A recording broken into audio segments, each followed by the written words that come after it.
Here with me to discuss this is the United States Representative for North Carolina's 8th Congressional District, Mark Harris. Congressman, nice to see you on this Friday. Thank you for being here. Steve, thank you so much for having me. I'm honored to be with you.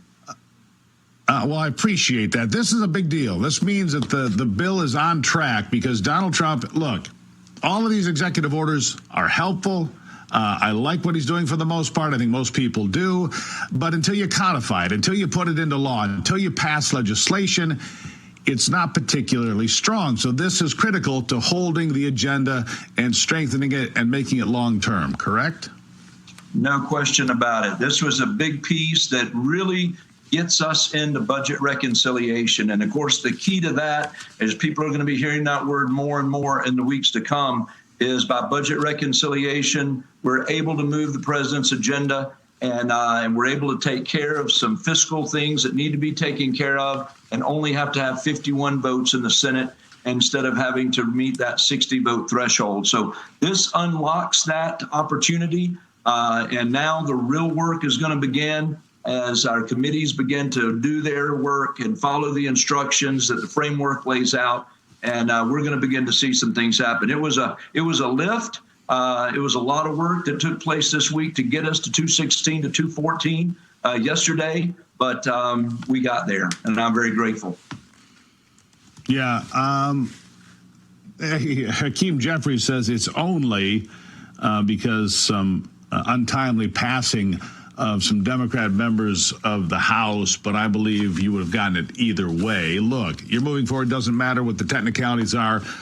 You put it across the goal line. That's what matters. So what I'd like you to focus on for the folks here, first of all, the reconciliation process. What happens now? How much time are we talking about? Will we be done by Memorial Day? That is Donald Trump's target. Can you get there? Well, that is the timetable that has been laid out to us. Speaker Johnson, I think, is moving forward with the plan. I think that's why it was so critical. Listen, when this week started and we had in our hands the framework from the Senate, I, for one, was very skeptical, very disappointed in what the Senate brought through.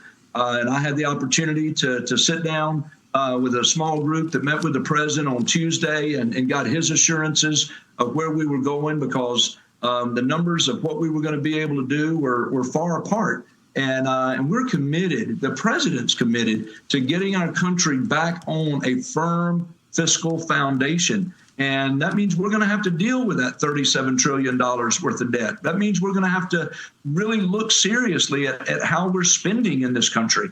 And so I came out of the meeting on Tuesday understanding better just the commitment that he has to us.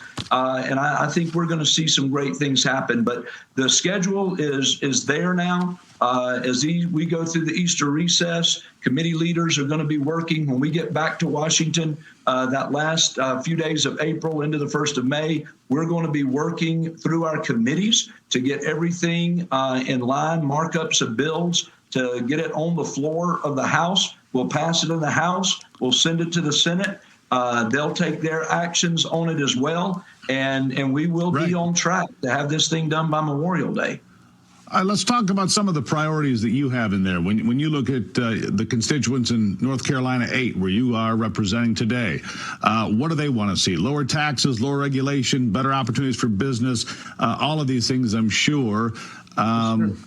What is it that you're focused on? I think everything you're pointing out, the people in my district want, but the people in my district recognize that we're in a serious place in our nation. I mean, with a runaway spending, with a national debt of nearly hitting $37 trillion, we've got issues here, and they want us to do government differently. And I'm convinced that was the mandate that came in November of 24 when they gave us the House. Well, we're doing it differently. What? I can assure you that we are definitely doing it differently, sir, as we look around and see what's going on. Things are definitely different than they were just a few weeks ago. Now, having said that, the border, a total of less than 7,000 people across in March. But I want to ask you, I'd be remiss if I did not. We only have about a minute here. But I do want to ask you, the Dow's up 675 at the moment, the NASDAQ 335, and the S&P 500 up 100. But this comes after a lot of bloodletting and a lot of turmoil, whiplash on the market. What do you think about the tariff situation? Where are we going? We got about 30 seconds.